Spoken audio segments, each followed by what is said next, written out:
Hi, welcome to the Silver Spleen. My name is Philip Morris, and this is my review of Love in a Puff. Pang Ho-chung has helped to change the language of Hong Kong cinema.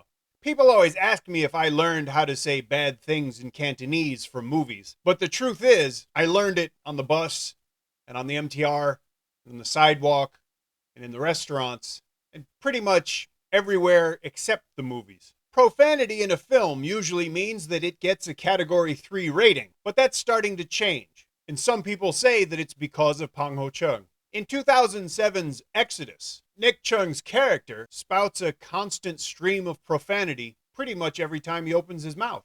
Some of the audience was offended, but other people were happy to hear what they considered realistic dialogue. And that was the most common reason people gave me when explaining why they enjoyed Love in a Puff so much. They enjoyed the language in the film because it was realistic and profane.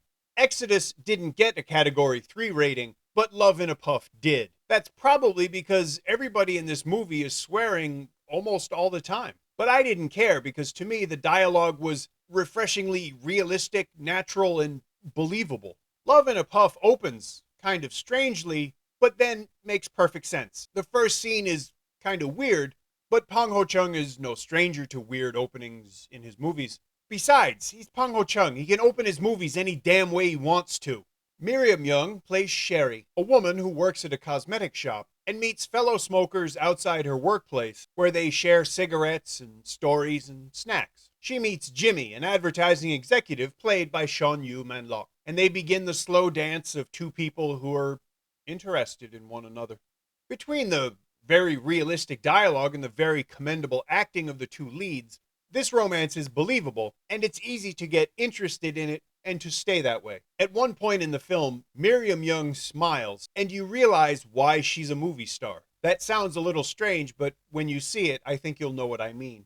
There's a lot of dialogue in Love in a Puff, and I mean a lot. But like I said before, it's so natural that I could still pay attention, and that's saying something. It was just very nice to hear characters speaking like real people in a very uncinematic way. It was practically documentary. It also helps that the supporting cast are so believable, even as they're very recognizable actors. Chung Tap-ming, Isabel Chan, Kuk Cho-lam, Vincent Koch, Charmaine Fong, and Matt Chow all appear at different points in the movie, but they embody their characters really well so that you recognize them, but you can still see the character. Love in a Puff is a vaguely artsy film, and it has that, whimsical classical music soundtrack, and a ton of dialogue and no action. Nobody gets shot, or naked, or even roughed up. These kinds of movies are not usually the kind of thing that I enjoy, or even like, but rather than be bored or offended, which happens, I really enjoyed Love in a Puff when I saw it in the cinema and when I watched it again on DVD for this review.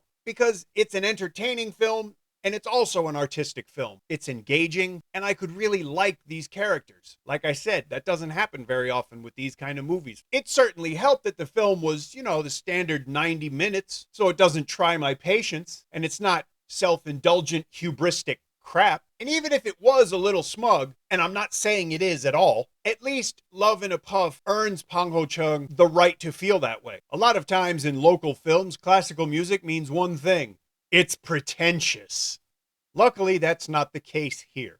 I wish all movies with those kinds of pretensions came out so watchable. Speaking of watchable, make sure that you watch all the credits. Otherwise, you'll miss something that I think you need to see. I really enjoyed Love in a Puff because it's so well made and so well acted and so much fun to watch. I think you'll enjoy it too, so I want you to watch it, but I want you to do so in the right way. Don't download it. Don't watch it online. Buy a disc, rent it, since that's how it works. And if you disagree with that, go fuck yourself.